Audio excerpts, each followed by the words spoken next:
Ողջույն, եթերում հարցազրույցն է, զրուցելու եմ էկոնոմիկայի նախարարության զբոսաշրջության կոմիտեի նախագահ Լուսինե Գևորգյանի հետ։ Բարև ձեզ։ Շնորհակալ եմ Տիկին Գևորգյան հրավերն ընդունելու համար։ Տիկին Գևորգյան առաջիկայում Հայաստանը միջազգային ցուցահանդեսների է մասնակցելու, դրանցից մեկը Ղազախստանում պետք է կայանա, հասկանանք ինչ տաղավարով է հայկական կողմը ներկայանալու եւ ինչ կարեւորության ցուցահանդես է սա մեզ համար լինելու։ Շնորհակալ եմ հրավերի համար։ Ղազախստանում մենք տաղավարով հանդես չենք գա, այս անգամ մենք գնում ենք այնտեղ որպես հյուր, որպեսզի ծանոթանանք այդ զբոսաշրջային ցուցահանդեսի պոտենցիալին, ներուժին, քանի որ կարծում ենք, որ բարեկամական Ղազախստանի հետ այս դիվանագիտական եւ ոչ միայն ջերմացող հարաբերությունների ֆոնին նաև ակնկալվում է զբոսաշրջիկների այցի ավելացում, զբոսաշրջիկների թվի ավելացում եւ զբոսաշրջության կոմիտեն Հայաստանում Ղազախստանի դեսպանության հետ միասին նախաձեռնեց առաջին անգամ Հայաստանի ներկայությունը այդ միջազգային զբոսաշրջային ցուցահանդեսին եւ մենք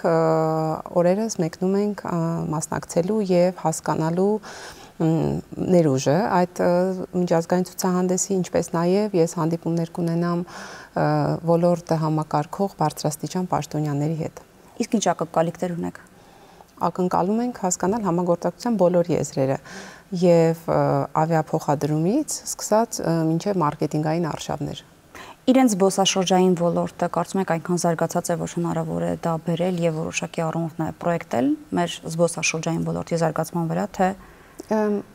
Նախորդ տարվա մեր վերլուծությունները ցույց են տվել, որ ունենք աճ Ղազախստանից եկող զբոսաշրջիկների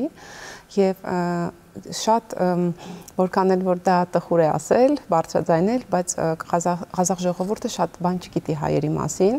եւ մենք ուզում ենք այդ բացը լրացնել, ավելի շատ աշխատանք տանելով եւ Հայաստանը ավելի լավ ներկայացնելով Ղազախստանում։ Հաջորդ ցուցահանդեսը, որին պիտի մասնակցի Հայաստանը, Դուբայում կայանալիք ցուցահանդեսն է, այստեղ հավանաբար տաղավարով կներկայանաք եւ նաեւ գործընկերների հետ համատեղ Հայաստանում գործող։ Սա ինչ ցուցահանդես է, առհասարակ նշանակությունը որպես այդպեսին ինչպիսին է եւ այստեղ ինչ ակնկալիք կա, ինչ տաղավարով ենք ներկայանալու։ Շատ մեծ հետաքրքրություն կա բիզնեսի կողմից Դուբայում կայանալիք միջազգային ցուցահանդեսին եւ ներկայանում ենք բավականին մեծ տաղավարով 20-ից ավել գործարարներ են մեզ հետ գալիս եւ ներկայացնում ենք Հայաստանը առանձին ստենդով իրականում արաբական աշխարհից եւ դեպի արաբական աշխարհ գնացող զբոսաշրջային հոսքերը պրոգրեսիվ աճ ունեն եւ մենք նաեւ մեր կողմից զբոսաշրջության կոմիտեն պետական հոգացությամբ եւ օգնում է եւ աջակցում է բիզնեսին, ինչպես նաեւ մենք առանձին մեր քայլերն ենք անում, որպեսզի շուկայում մեր ուրույն տեղը գրավենք, որովհետև արաբական շուկայից ծոցի երկրներից մեծ հետաքրքրություն կա դեպի Հայաստան, մասնավորապես ձմեռային զբոսաշրջության մասով։ Մենք այս տարի նկատեցինք նոր զարգացող մեր ձմեռային զբոսաշրջային ուղղություններով մեծ հոսք արաբական երկրներից, այդ իսկ պատճառով նախատեսում ենք այս ուղղությամբ լրացուցիչ աշխատանքներ տանել, բացի ստենդով հանդես գալուց մենք նաև համագործակցություն ունենք արաբական աշխարհի մի շարք պարբերականների հետ, ինչպես նաև մարքեթինգային ընկերությունների հետ, նաև նախատեսվում է հանդիպում, որի մասին արդեն խոսեմ վերադառնալուց հետո արաբական աշխարհի խոշոր գործարար ընկերությունների հետ, որոնց հետ հնարավոր կլինի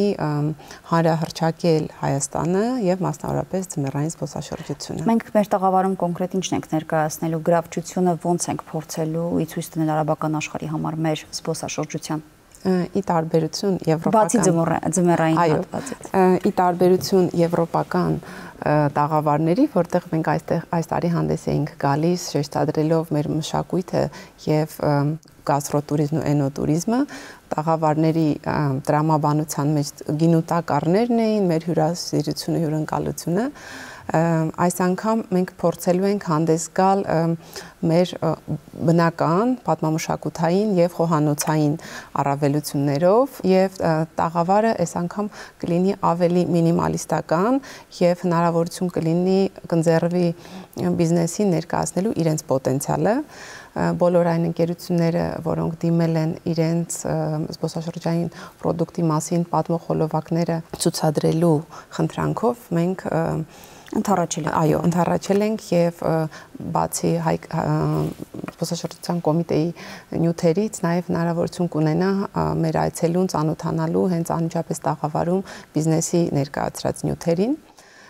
ինչպես նաեւ ակնկալվում է հանդիպումներ, որի համար մենք մեծ ջանք գործադրեցինք, որպեսզի բիզնեսը կարողանա օր շուտ կարողանա իրենց հանդիպումները B2B մակարդակով արդեն իրենց պարտներներին, գործընկերներին այնտեղ հանդիպի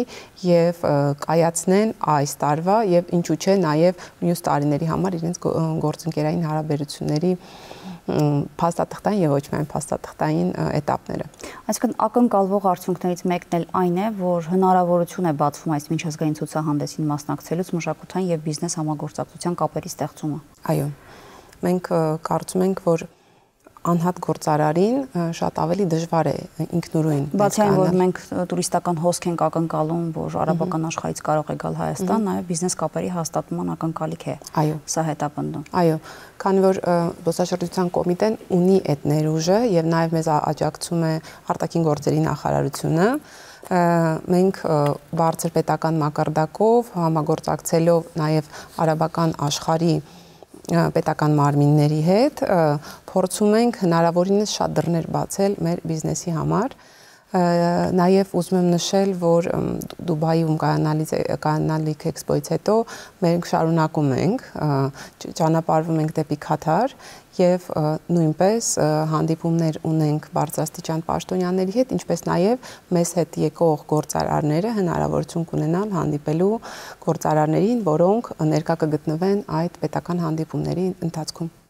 Տիկին Գևորգյան, իհարկե Հայաստանը ոչ միայն այս, այլև շատ այլ միջազգային եւ ոչ միջազգային ցուցահանդեսների են մասնակցել զբոսաշրջային ոլորտը ներկայացնելու համար։ Եթե արդյունքները փորձենք գնահատել, առհասարակ մենք ինչ ենք կարողանում ձեռք բերել այս ցուցահանդեսներին մասնակցելուց։ Երկու բաղադրիչ կա այս ամեն ինչի մեջ, ինչպես ասում են, փափուկ ուժի, այդ soft power-ի եւ կոշտ ուժի։ Երբ մենք մասնակցում էինք Բերլինի ITB Բերլին ցուցահանդեսին, մենք ծանոթացանք Forbes-ի, գերմանական Forbes-ի լրագրողների հետ, որոնց հետ հարցազրույց ունեցանք եւ իմ հարցազրույցը հրապարակվեց Forbes-ում, որպես Հայաստանը որպես զարգացող զբոսաշրջային ուղղություն,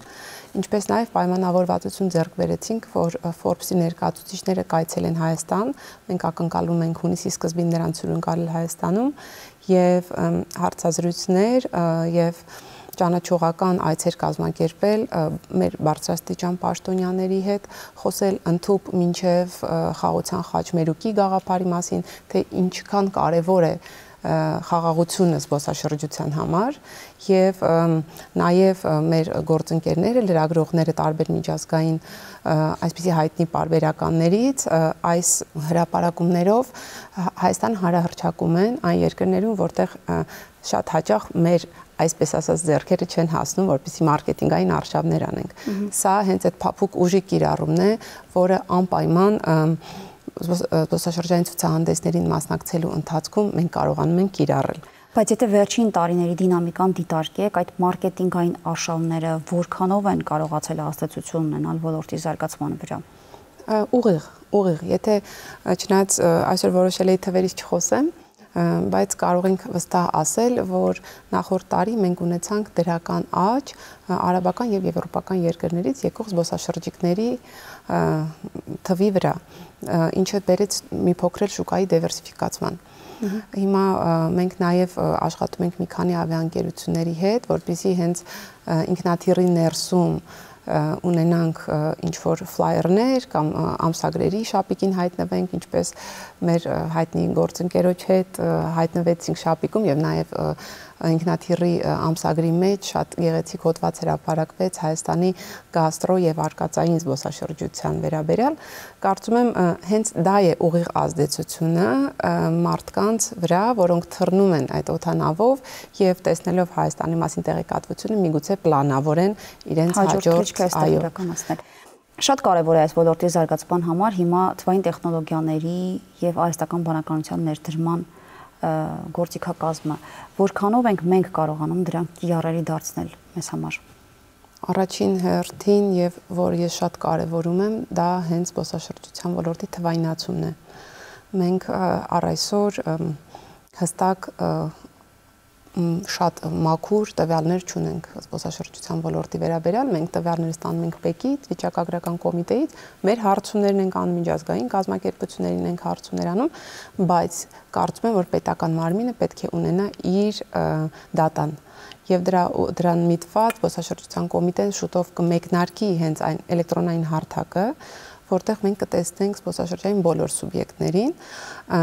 նախագիծը կառավարությունում արդեն քննարկվել է եւ դրական եզրակացություն ունի եւ հիմա գտնվում է թվայնացման խորհրդի տիրույթում եւ երբ էլեկտրոնային հարթակը մեկնարկի,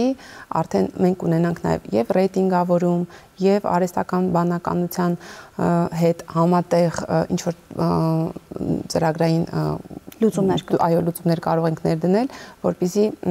ել ավելի եւ պետական եւ մասնավոր, այսինքն սպառողի համար, վերջնական սպառողի համար հեշտ գործիքներ կիրառենք։ 25 թվականի համար օրինակ ինչ ակնկալիքներ ունեք, ինչպես կարող է ոլորտի զարգացումը լինել։ 25 թվականին նախ ուզում եմ ասել, որ մենք մեծ աշխատանք ենք տանում նաև ներքին զբոսաշրջության խթանման համար, ինչի համար աջակցում ենք Հայաստանում անցկացվող փառատոներին։ Հիմա արդեն սկսվում է փառատոների ակտիվ փուլը։ Մայիսին մենք կունենանք Երևանում Ճանաչիր Հայաստանը զբոսաշրջային փառատոնը, որտեղ կներկայացնենք մեր մարզերը։ Եվ նաև այս փառատոնի ընթացքում առաջին անգամ կփորձենք նաև օգնել մարզերում գոյություն ունեցող բիզնեսին։ Կգա մարզպետարանը եւ իր հետ կներկայացնի պոտենցիալը մարզի։ Եվ նաև արդեն կմեկնարկի մեզ մյուս բոլոր հայտնի գինու, գարեջրի, չգիտեմ, մյուս փառատոնները, հայ իրանական, հայ վրացական,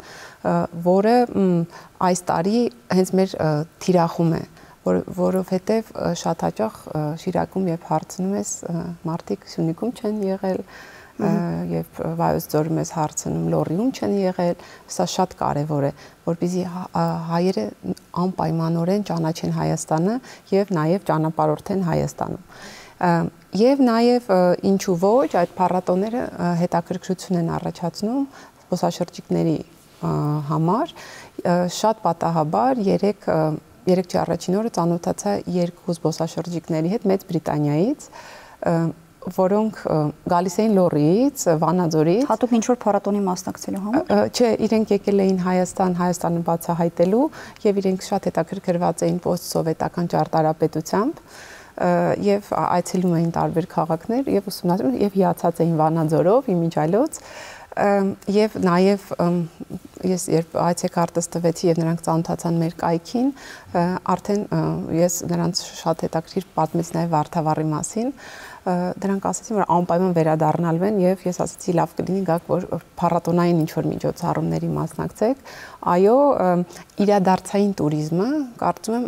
ամենալավն է աշխատում։ Զբոսաշրջիկը գալիս է բացահայտելու պատմամշակութային արժեքները, գաստրոն եւ այլն։ Մի նմանատիպ լավ օրինակ ունենք։ Երևանի գինու փառատոնը, որը շատ մեծ զբոսաշրջիկների հոսք է ներգրավում Հայաստան, բայց նաև շատ կարևոր է մարզային տարբերակով այս փառատոնային ակտիվ туриզմի զարգացումը, որը եւս կներգրավի ու ոլորտի համար որոշակի զարգացում կապահովի։ Գնահատելու եթե լինեք, դա հետաքրքրություն առաջացնում է բացի ներքին туриզմի, այսպես շարժողականությունից, նաև դրսից туриստներ գրավելու տեսանկյունից։ Միանշանակ, ուղղակի դա պետք է ճշգրիտ թիրախային հանրահռչակել, քանի որ մարդիկ որ հատկապես երկրներ կան, երբ զբոսաշրջիկները երկարաժամկետում են պլանավորում իրենց այցելությունները, մենք կայքում զբոսաշրջության կոմիտեի կայքում նաև ունենք օրացույց, որտեղ հստակ տեղադրում ենք տարվա ընթացքում իրականացող բոլոր խոշոր զբոսաշրջային միջոցառումները, անդադ իհարկե թարմացվում է, նոր համերգներ ենք ավելացնում, նոր փառատոններ, նոր կրթական ծրագրեր, ինչու ոչ, եւ դա շատ է օգնում, որպեսզի այո միջազգային զբոսաշրջիկը պլանավորի իր կյանքը։ Համաժողով է տեղի ունենալու առաջիկա ամսվա ընթացքում Հայաստանում բժշկական туриզմի զարգացման համար։ Սա այն ոլորտն է, որը կարող է զբոսաշրջության ոլորտի համար խթանիչ դառնալ, զարգացման համար խթանիչ դառնալ։ Մենք մեր ռազմավարության մեջ, հիմա որը մշակվում է հենց հիմա մեր սեղանին է, ունենք առաջնային եւ երկրորդային ուղղություններ զբոսաշրջության։ Ինչպես արդեն ասեցի, արկածային, գաստրոտուրիզմը, պատմամշակութային, դրանք առաջնային ուղղություններ են, որոնք արդեն զարգացած են, եւ ունենք նաեւ երկրորդային ուղղություններ, որոնց մեջ առաջնային դիրքեր է գրավում հենց զբոսաշրջային բժշկական զբոսաշրջությունը։ Այո, ունենք մեծ պոտենցիալ։ Դեռ նոյեմբեր ամսին հանդիպելով բժշկական ոլորտի ներկայացուցիչների հետ, նախարար Պապոյանի, Ավանեսյանի հետ, ազգային ժողովից պատգամավորներ էին ներկա, շատ երկար եւ լուրջ քննարկում տեղի ունեցավ եւ բժիշկները կամ բժշկական ոլորտը ներկայացնող մասնագետները փաստում են եւ մենք նույնպես փաստում ենք, որ մենք ունենք որակյալ եւ տարածաշրջանում բավականին մատչելի բժշկական ծառայություններ։ Եվ որակը հենց դրա մասով արդեն առողջապահության նախարարությունը պետք է պատասխանատու լինի, այսինքն համապատասխան լիցենզիաներով եւ որակավորման չափանիշներով մեզ ուղղորդի, թե որոնք են այն բժշկական հաստատությունները, որոնց հետ պետք է աշխատի զբոսաշրջային օպերատորը։ Մայիսի նախնական տվյալներով 7-ին Երևանում կկայանա համաժողով, որտեղ կհանդիպեն բժշկական հաստատությունները, զբոսաշրջային օպերատորները, մենք ակնկալում ենք նաև այնտեղ տեսնել ապահովագրական ընկերություններին եւ նաև որպես նորույթ ունենք ոլորտի թվայնացման առաջարկ։ Հայ-ամերիկյան ընկերությունը հիմնադիրները իհարկե հայեր են, առաջարկում են ստեղծել հարթակ, որը արդեն գրման փուլում է, որտեղ կհանդիպեն բժիշկը, զբոսաշրջային օպերատորը եւ մենք որպես սպառողներ եւ կկարողանանք ընտրել որակյալ բժշկական ծառայություն, որի համար ընտրված զբոսաշրջային ընկերությունները կկազմակերպեն օթանավից մինչև օթանավ այդ ամբողջ շղթան։ Իսկ կլինեն միջազգային հյուրեր, թե սա ներքին համաժողով է լինելու։ Այս պահին չենք նախատեսում, միգուցե մեկ հրավեր ունենանք արտերկրից, մեր թիրախային երկրներից մասնակցելու, բայց քանի որ ինքը ոլորտը եւ այսպիսի համաժողովները մեր մոտ առաջին անգամ են այս մասշտաբի համաժողովները տեղի ունենում, մենք նախատեսում ենք հրավիրել նախարարներին, ելի ազգային ժողովի պատգամավորների, ինչպես նաև արդեն նշեցի ոլորտի ներկայացուցիչներին։ Տիկին Գևորգյան, զբոսաշրջության ոլորտի զարգացման անկյունաքարային դետալներից մեկը ենթակառուցվածքների զարգացումն է։ Սա շատ կարևոր է, որովհետև երբ որ զբոսաշրջիկը գալիս է եւ մի պատմամշակութային արժեք պիտի գնա տեսնի, որովհետև դրա վերաբերյալ շատ մեծ տեղեկատվություն է ստացելու հետաքրքրություն է իր մոտ առաջացել, շատ կարևոր է թե ինչ ենթակառուցվածքներ ունենք մենք այդ զբոսաշրջիկին այդ տեղը ուղեկցելու համար։ Այս առումով ինչ ծրագրեր են իրականացվում առաջիկայում գուցե կիրականացվեն եւ որոնք կան, որ արդեն ընթացքի մեջ են։ Շատ լավ հարց եք տալիս, նախ ուզում եմ տեղեկացնել, որ ապրիլի 17-ին Վաշինգտոնում ստորագրվեց փաստաթուղթ, համաշխարհային բանկի փաստաթուղթը, որով հաստատվեց $100 միլիոն վարկային միջոցների տրամադրումը հենց զբոսաշրջային ենթակառուցվածքների զարգացման համար, որի ուղիղ շահառուն զբոսաշրջության կոմիտեն է։ Մենք նաև ունեինք մինչ այս ծրագիր կոչվում է TRIP ծրագիր, մինչ այդ ունեինք նաև տարածքային ենթակառուցվածքների զարգացման ծրագիրը կամ այսպես կոչված ՏՏԶ-ը, որը նույնպես միտված էր զբոսաշրջային ենթակառուցվածքների զարգացմանը։ Այո, դուք շատ ճիշտ եք նշում։ Նախարարությունները, կառավարությունը կառուցում են մայրուղիներ, ճանապարհներ, ենթակառուցվածք դպրոցներ, մանկապարտեզներ, սակայն շատ հաճախ զբոսաշրջային ուղղությունները դուրս են մնում այդ գլոբալ պետական ծրագրերից, քանի որ իրականում միգուցե դրանք երկրորդային, երրորդային ճանապարհների վրա են կամ այդ ճանապարհներն են տանում այդ հայտնի զբոսաշրջային վայրերը։ Այդ իսկ պատճառով զբոսաշրջության կոմիտեն նախաձեռնել է Հայաստանի Հանրապետության կլաստերային զարգացման ծրագիրը, որպեսզի այդ գումարները խաոտիկ չծախսվեն, մենք նախատեսում ենք թիրախային կլաստերի զարգացման փաստաթղթի տրամաբանության մեջ զարգացնել ենթակառուցվածքները, դրանք են ճանապարհները, կոյուղին, զուգարանները եւ այլն եւ լուսավորություն եւ ինչու՞ չէ, նաեւ արդեն հայտնի զբոսաշրջային վայրերի վերականգնումը կամ վերանորոգումը, ինչպիսին է օրինակ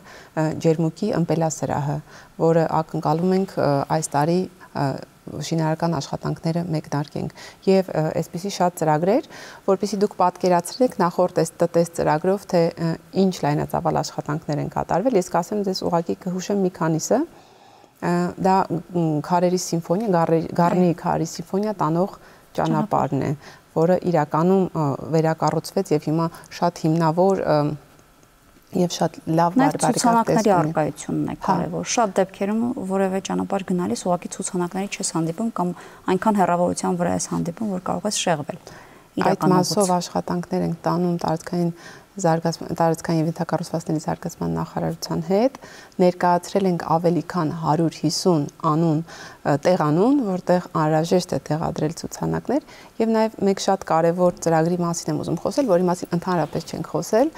դա զբոսաշրջային գյուղերի զարգացումն է։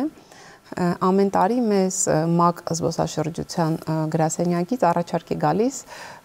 մեր գյուղերից, որը մեկը առաջադրել մրցույթի որպես ՄԱԿ զբոսաշրջային գյուղ։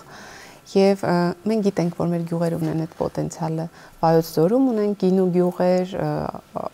Արագածոտնի մարզում եւ այլն։ Հիմա նախաձեռնել ենք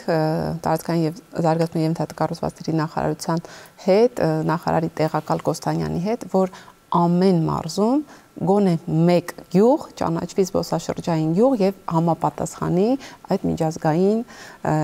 չափանիշներին, այո, որտեղ նաեւ հիմա զարգացող ուղղություն է զբոսաշրջիկների մոտ կայուն զբոսաշրջությունը եւ մարդիկ ձգտում են գնալ այնպիսի վայրեր, որտեղ աղտոտված չի օդը, հնարավոր է համտեսել էկոլոգիապես մաքուր սնունդ եւ մենք ունենք այդ պոտենցիալը ու եթե մեր գյուղերը մի փոքր ներդրում անելուց հետո համապատասխանեն այդ միջազգային